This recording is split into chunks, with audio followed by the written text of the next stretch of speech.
Hello there, I'm Pritha Manivannan and you're watching Nightline, news making the headlines. Malaysia records whopping 1,884 new COVID-19 cases. And government rolls out green travel bubble plan.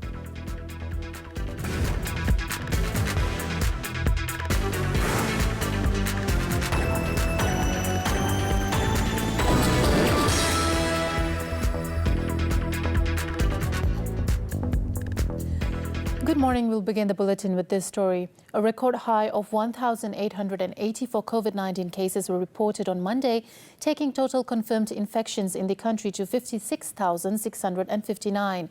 According to the Health Director General, Tan Sri Dr. Nur Hisham Abdullah, of these, 1,203 or 63.9% new cases were recorded in Selangor.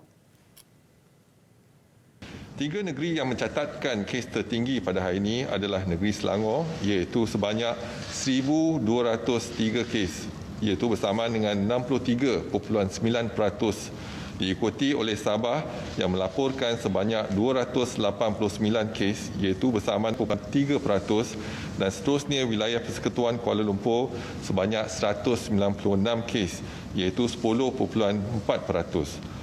The Teratai cluster, he said, was the largest contributor of new cases in the Klang Valley with 1,067 cases. This was followed by the Damandela cluster with 105 cases, as well as a new cluster, Bintang, which recorded 75 cases. A total of 883 patients were discharged on Monday, bringing total recoveries to 42,480 or 75%. However, 2 more deaths were recorded, pushing the death toll to 337. 4 new clusters have emerged in the country, namely the Bintang cluster, which involves workers at a construction site in the Lembah Pantai district in Kuala Lumpur.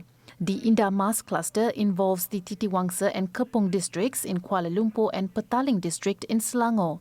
The Teja Kasih cluster involves the Kampar and Kinta districts in Perak. And the Kobena cluster was detected in Johor Bahru, Johor.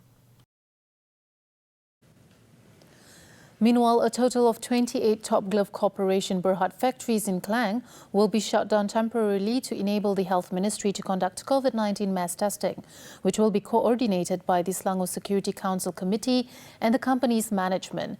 Senior Minister for Security, Datuk Sri Ismail Sabri Yaakob, said the course of action was taken due to the surge in positive cases reported among workers, which has exceeded 1,000 cases. Atas nasihat dan penilaian risiko KKM, sidang khas hari ini bersetuju supaya 28 kilang top glove di kawasan tersebut, di Kelang tu, di, kalau tak silap saya, di Kapar, 28 kilang di situ, dia banyak kilang kecil-kecil dan sebagainya. 28 kilang top glove ditutup secara berperingkat bagi membolehkan para pekerja menjalani ujian saringan dan menjalani proses kuarantin. He added that Top Glove worker dormitories have been placed under the Enhanced Movement Control Order (EMCO) since November 17th. As of November 23rd, the Health Ministry has screened 5,794 individuals, of which 1,889 tested positive. On another matter, Datuk Sri Ismail Sabri said that the Foreign Ministry is discussing with the Singapore government on a proposal to open the borders between the two countries to allow Malaysians to travel from Johor to the Republic for work. He said this when commenting on newspaper reports on some Malaysians being stranded in the Republic after the border closure due to the COVID-19 pandemic, which prevented them from commuting between both countries as they used to. On another matter, Datuk Sri Ismail Sabri Yaakob also announced that businesses and eateries located in areas under the Conditional Movement Control Order (CMCO) are now allowed to operate and extend their operating hours until midnight starting Tuesday. He said the government has agreed on the extended opening hours following concerns raised by many quarters, including business operators and customers who have been greatly inconvenienced by the reduced hours. Bagi masyarakat orang Islam ni, jadi mereka keluar biasanya selepas Isyak. Jadi pukul 9 baru mereka berada di restoran. Pukul 10 restoran dah ditutup. Jadi kesan kepada peniaga dan sebagainya memang tinggi, besar. Datuk Sri Ismail also said the extension will apply to grocery shops, mini markets, convenience stores, restaurants and businesses that have been allowed to operate during the CMCO. At present, under the CMCO, retail outlets and eateries can only operate up to 10 p.m. Meanwhile, 6 passengers on board the Express Timuran train from JB Central to Tumpat Station on November 10th have been urged to immediately contact the Crisis Preparedness and Response Centre CPRC in Tumpat, Kelantan. These 6 are suspected to be close contacts of an individual who has been tested positive for COVID-19 on November 19th. State Health Director Datuk Dr. Zaini Hussein said the call was issued by the Tumpat District Health Office recently. All 6 passengers were believed to be on board the T6 coach at around 8:30 p.m. on November 10th. Meanwhile, 8 new COVID-19 cases were recorded in Kelantan on Sunday, bringing the total number of cases in the state to 279. 5 of the cases were in Tanah Merah, while Pasir Mas, Machang and Kota Baru reported 1 each.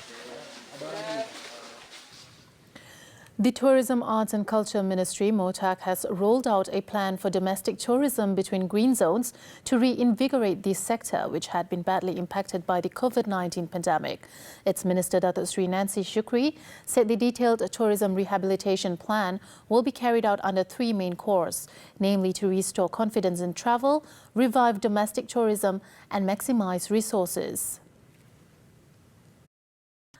Under the plan, Datuk Sri Nancy added that the ministry will be carrying out programs through strategic collaborations and partnerships with airline companies and other tourism-related agencies. She also hoped that the Rakyat will use this opportunity to travel responsibly and adhere to standard operating procedures and also the new norm while travelling.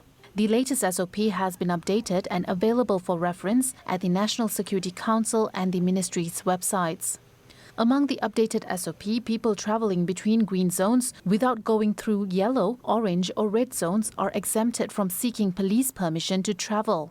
However, those who will go through non-green zones will have to obtain permission, which can also be requested in bulk by registered travel agents. Also, those travelling in a family in private vehicles and others taking tour buses will be allowed to operate at full capacity.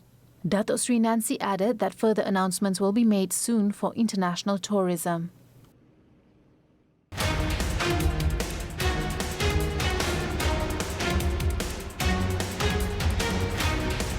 The COVID-19 impact on the oil and gas industry, how to remain competitive and emerge stronger in the wake of the pandemic, finding new market opportunities while exploring cost-effective measures. The oil and gas industry on Money Matters with me, Tamina Kausji, this Saturday at 5 p.m. on TV3.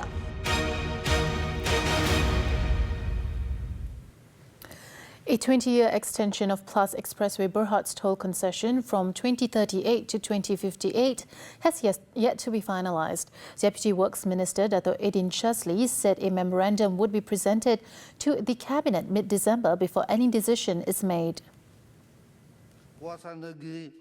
According to Dato' Edin Shazli, a lot of sensitive matters are being considered, including price, concession period, the government and Rakyat's debt, as well as the total responsibility of the concession. Memorandum Jemaah Menteri MJM bersama hala 7 industri lebuh raya betul di Malaysia di antara Kementerian Kejeraya, Kementerian Kewangan dan unit kerjasama awam swasta, Jabatan Perdana Menteri dijangka akan dibentangkan kepada Jemaah Menteri untuk dipertimbangkan dan kelulusan pada pertengahan Disember tahun ini untuk tujuan yang dimaksudkan.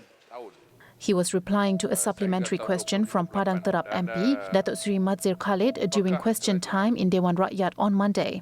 Dato' Edin said the government was still studying and reviewing all options to acquire highway concessionaires in order to reduce its financial burden and to balance it with the needs of users. Kuala Lumpur City Hall DBKL will install more than 100 closed-circuit television CCTV cameras around the Kuala Lumpur wholesale market in Selayang in a bid to step up enforcement and curb the activities of illegal immigrants carrying out businesses in the area. Federal Territories Minister Tan Sri Anwar Musa said the CCTVs to be equipped with artificial intelligence features with facial recognition technology would enable work to monitor and control activities inside and outside the wholesale market to be carried out more orderly. He said authorities still found some traders involving illegal immigrants carrying businesses outside the wholesale market's fence and along the walkways, which then affects traffic flow in the area. Saya ucap tahniah kepada Dewan Bandaraya Kuala Lumpur kerana telah menambah baik aspek kawalan, aspek keselamatan. Bukan saja dalam Pasar Borong, lebih pada 30 kamera juga dipasang di sekeliling Pasar Borong supaya aktiviti yang berlaku di luar Pasar Borong juga dapat dipantau. On another matter, Tan Sri Anwar said that the construction of the hostel facility with over 200 beds for the wholesale market workers was fully completed and was set to be used from next month. He said the rental for the facility would be as low as 150 ringgit per month. And apart from making it easier for the workers to commute to work, it would also attract more local workers, including from outside the capital. Still to come on Nightline, 2 individuals face lifetime in prison over alleged water sabotage in Selangor. Stay tuned.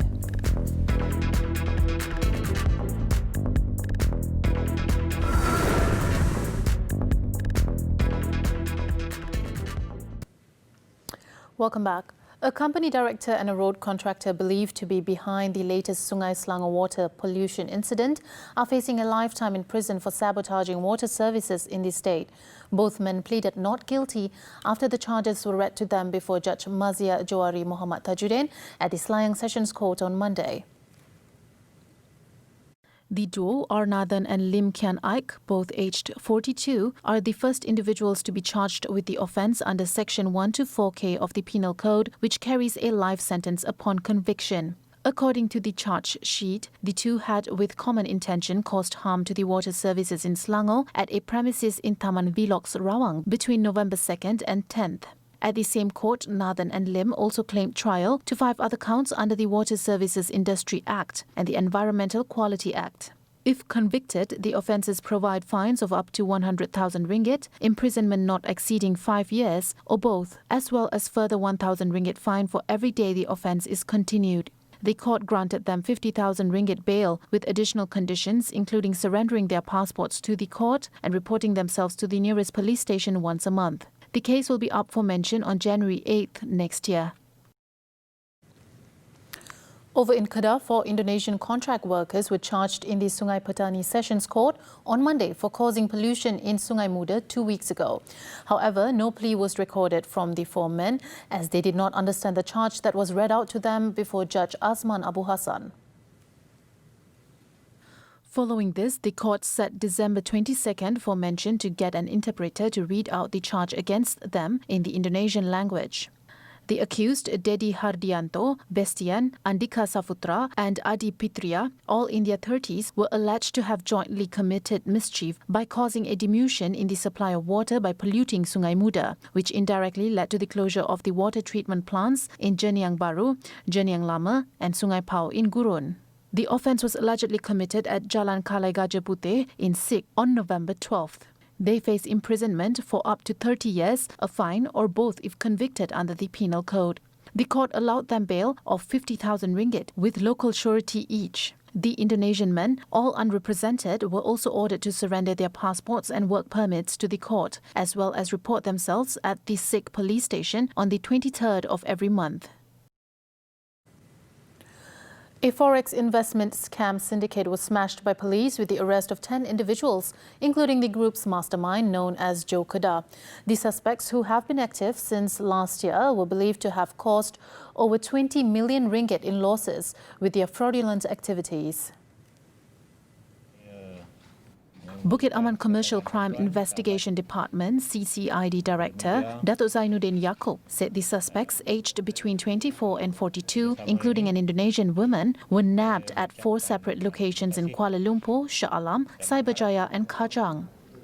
The operation was carried out based on 72 police reports lodged by the syndicate's victims. The victims only realized that they have been cheated when the platform was no longer accessible to them. Investigations then led to the arrest of the 42-year-old main suspect and his foreign girlfriend at a house in Shah Alam. During the arrests, police also seized 10 luxury cars, including a Porsche Macan, Ford Mustang, and Audi, all worth about 1.2 million ringgit, 17 mobile phones, 7 laptops, 14 ATM cards and 10,000 ringgit cash. All those detained have been remanded to facilitate investigations under the Penal Code for cheating.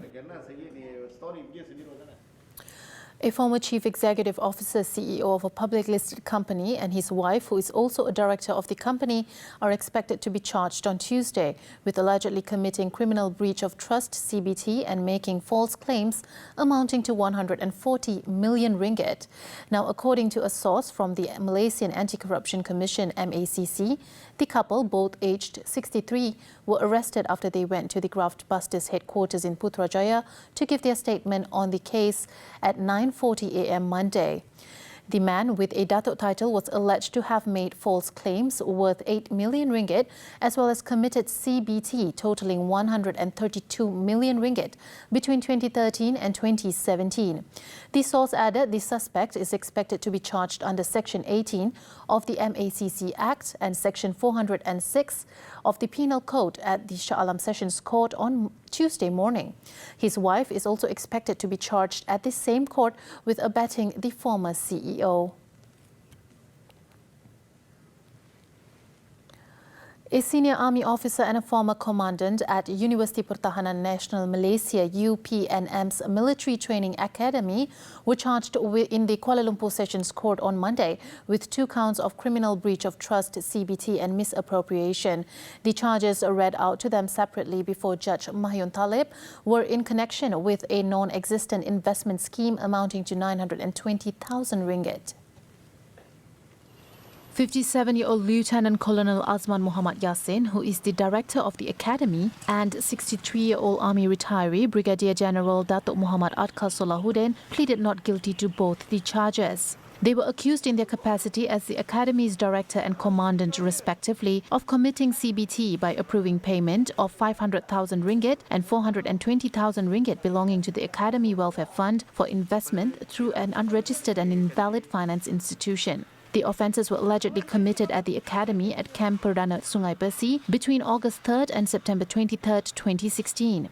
The charges were framed under the Penal Code, which provides an imprisonment for up to 20 years, whipping, and also liable to fine if found guilty. Both men also faced an alternative charge, also under the Penal Code, for misappropriation of the money at the same time and place, which carries an imprisonment up to 5 years, whipping, and also liable to fine if convicted. The court allowed the duo bail of 80,000 ringgit in one surety each and ordered them to surrender their passports to the court as well as to report themselves at the nearest Malaysian Anti-Corruption Commission office on the first day of every month pending disposal of the case. The court set December 22nd for mention. UK seeks to reduce COVID-19 self-isolation time. This and more stories from the foreign front when we return.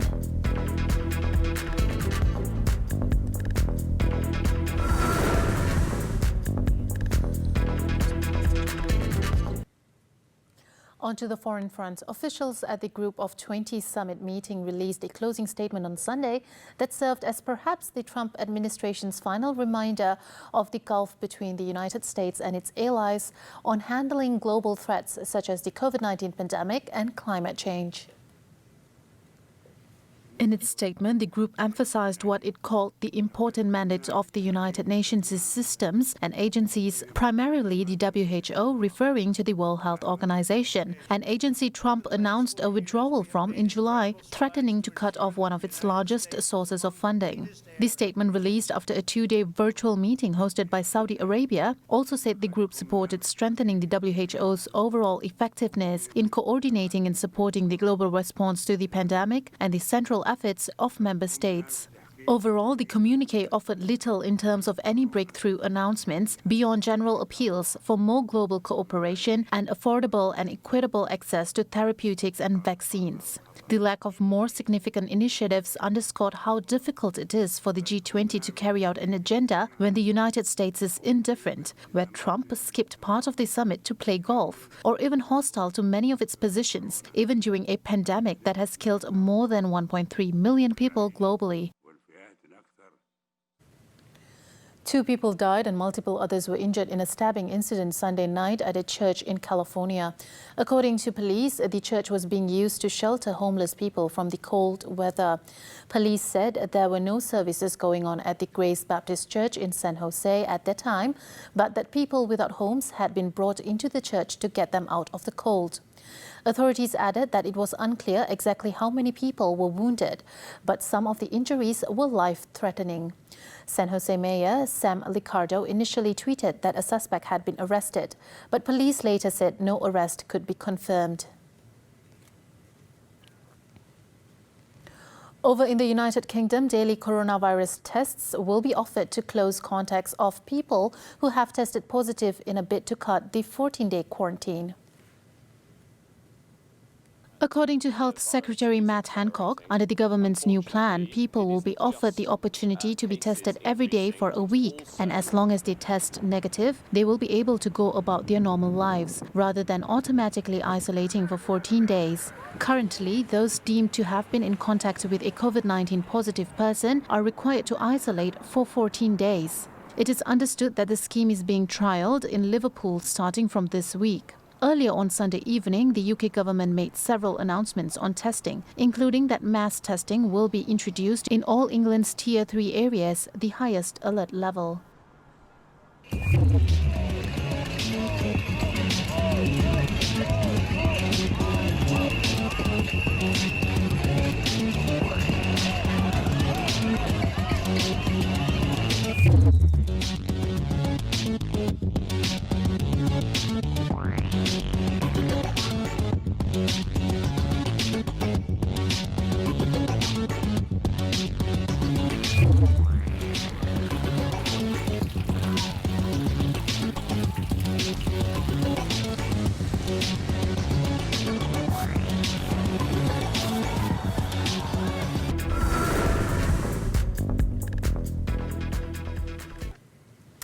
Now let's take a look at the highlights in Malaysia's main newspapers for Tuesday, November 24th.